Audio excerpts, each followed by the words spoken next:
Bonjour tout le monde, aujourd'hui on va parler d'un sujet très important, le pervers narcissique et l'envie de tout maîtriser.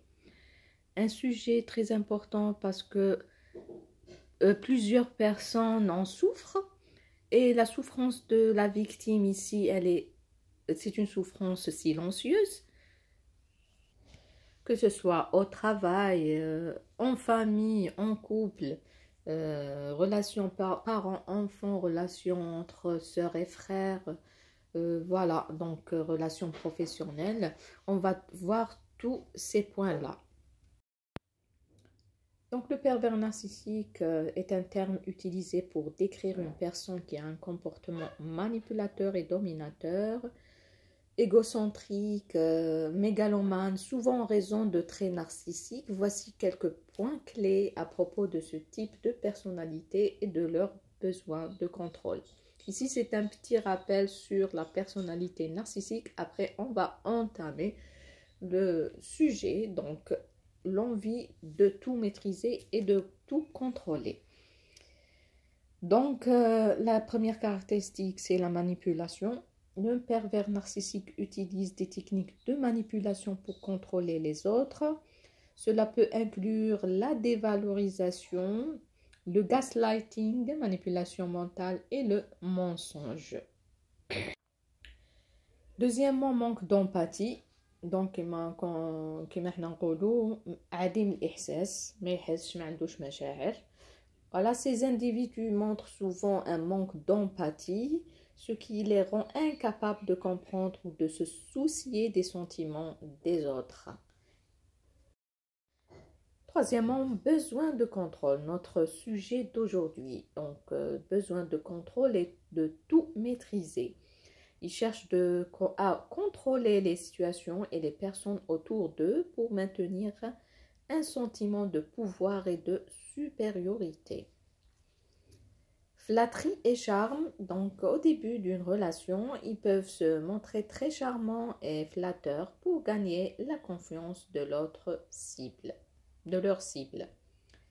L'isolement, c'est une technique très utilisée par les manipulateurs pervers narcissiques. Donc, ils essayent toujours d'isoler leurs victimes pour exercer mieux leur pouvoir sur elles.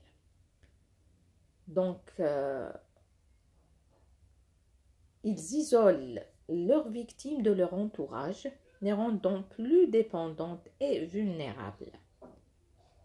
Voilà les traits les plus importants d'un pervers narcissique. On va voir les mécanismes de contrôle du pervers narcissique. On a cité le gaslighting, c'est quoi? C'est une technique qui consiste à faire douter la victime de sa propre réalité, créant ainsi une dépendance psychologique. Donc la victime, elle va se douter d'elle-même si elle n'est pas bien avertie par ce type de manipulation. La critique constante. Donc, le pervers narcissique, il critique constamment, donc de manière répétée, la victime. Donc, sapant ainsi sa confiance en soi. C'est toujours pour le même but, c'est l'atteinte de la confiance en soi de la personne en face ou la victime. Donc, la victimisation, donc, ils jouent souvent le rôle de la victime pour manipuler la sympathie et détourner l'attention de leur propre abus. Donc, ils font tout pour rendre la victime aux yeux des autres comme injuste, comme la personne méchante dans l'histoire. Les ultimatums. Ils utilisent des menaces ou des ultimatums pour forcer l'autre à agir d'une certaine manière. On rentre dans notre sujet. Donc le sujet d'aujourd'hui, c'est le besoin de tout maîtriser du pervers narcissique. Donc le besoin de tout maîtriser, y compris les petits gestes quotidiens, est une caractéristique clé du comportement des pervers narcissiques.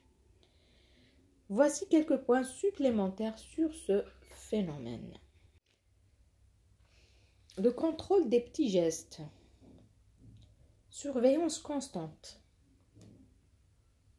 Ils peuvent surveiller les actions de leurs partenaires ou leurs victimes, même les plus insignifiantes, pour s'assurer qu'elles correspondent à leurs attentes.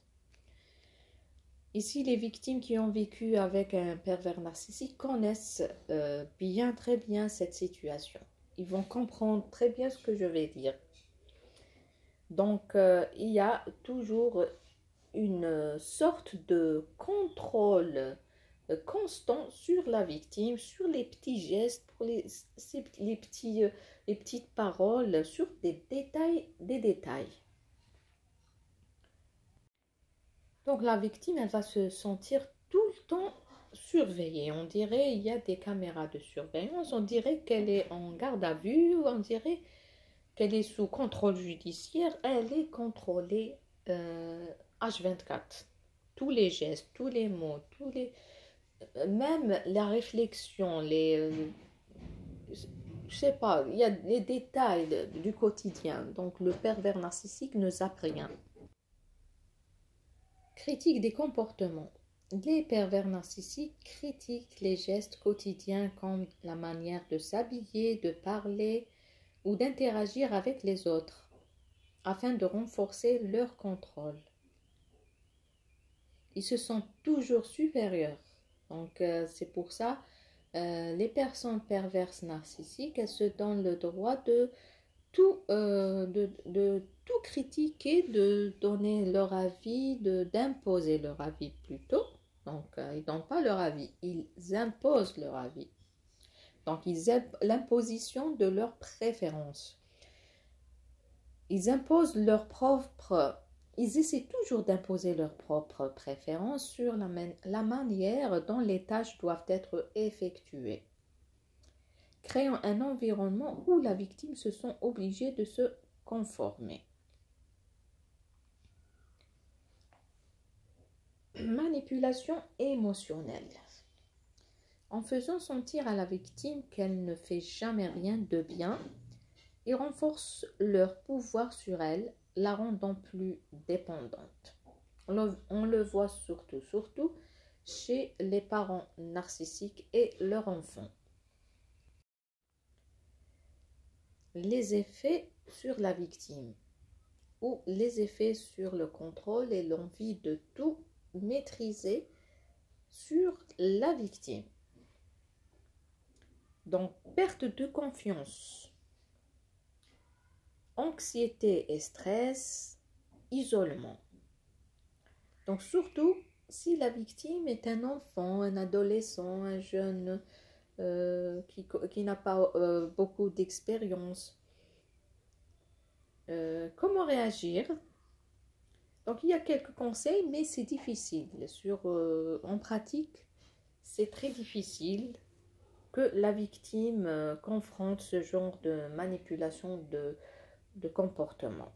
Donc, je dis toujours que la victime a besoin d'aide, a besoin d'un soutien psychologique, d'un professionnel, de quelqu'un qui peut l'aider. Parce que l'isolement de la victime, c'est ça qui aide le pervers narcissique et qui l'encourage d'exercer son abus. Donc l'envie de tout maîtriser, souvent appelé perfectionnisme ou contrôle, peut se manifester dans divers aspects de la vie. Donc on va voir les domaines où on peut trouver ce comportement. Dans le milieu professionnel, donc un employé qui peut être impliqué dans tous les aspects d'un projet, par exemple, allant de la planification à l'exécution, par peur que les autres ne soient pas à la hauteur. Dans le milieu professionnel, on le voit surtout si le pervers narcissique est un responsable. Donc, il y a des pervers narcissiques employés, mais il n'a pas assez de pouvoir sur ses confrères ou ses collègues.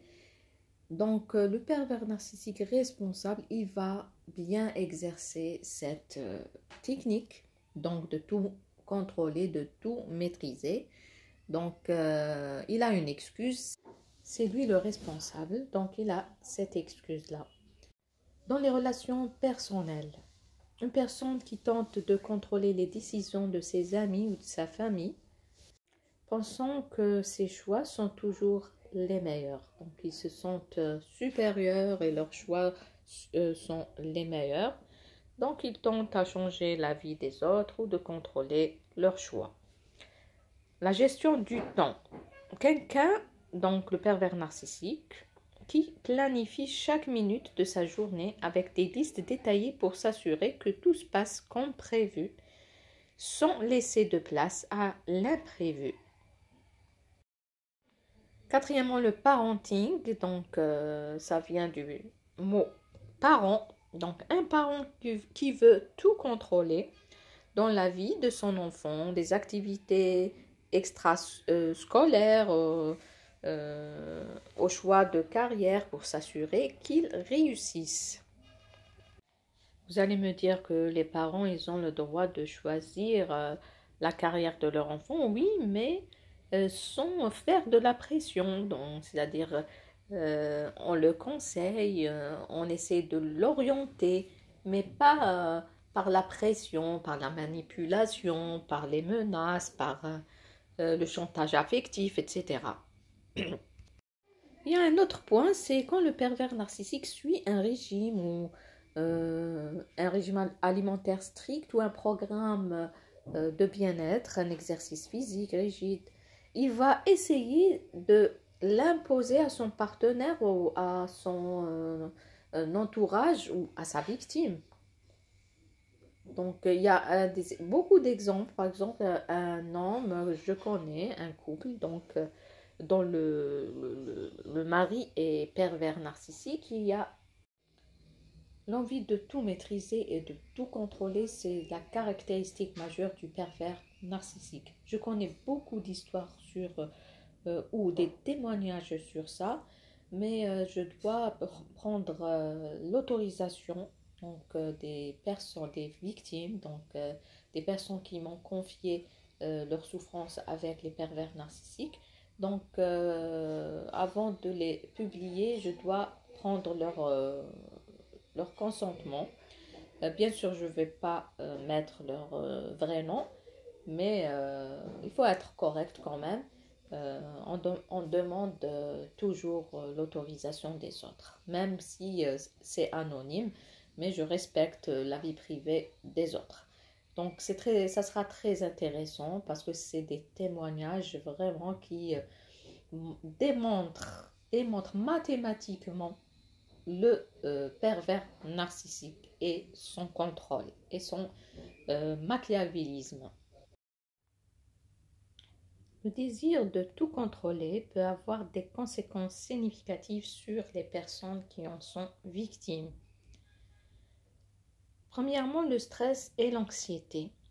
La pression quotidienne constante de devoir répondre aux attentes de quelqu'un qui veut tout contrôler peut entraîner un stress intense et une anxiété chronique. On sent que notre liberté est compromise. On n'a pas le droit de faire ce qu'on veut, on n'a pas le droit de dire ce que l'on veut et on est limité. Donc on est contrôlé, on se sent qu'on est contrôlé constamment. Cela engendre la baisse de l'estime de soi.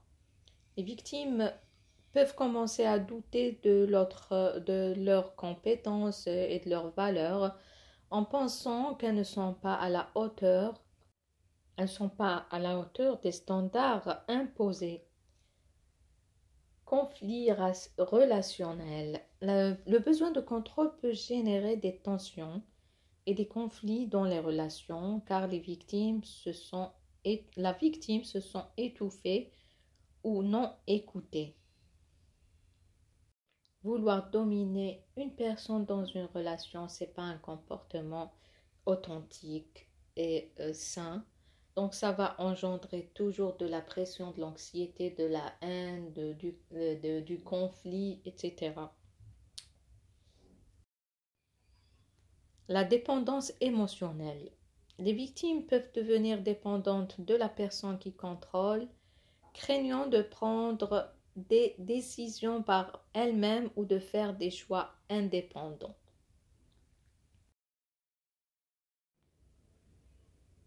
Évitement de nouvelles expériences.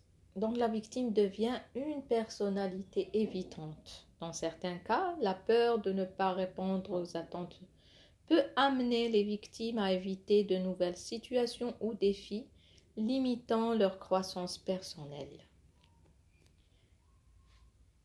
Donc la vidéo sur la personnalité évitante, elle sera publiée prochainement, donc elle est prête, elle sera publiée prochainement. C'est un autre sujet très important. Sentiment d'impuissance. Être constamment contrôlé peut créer un sentiment d'impuissance où la victime se sent incapable de changer sa situation ou de prendre des initiatives.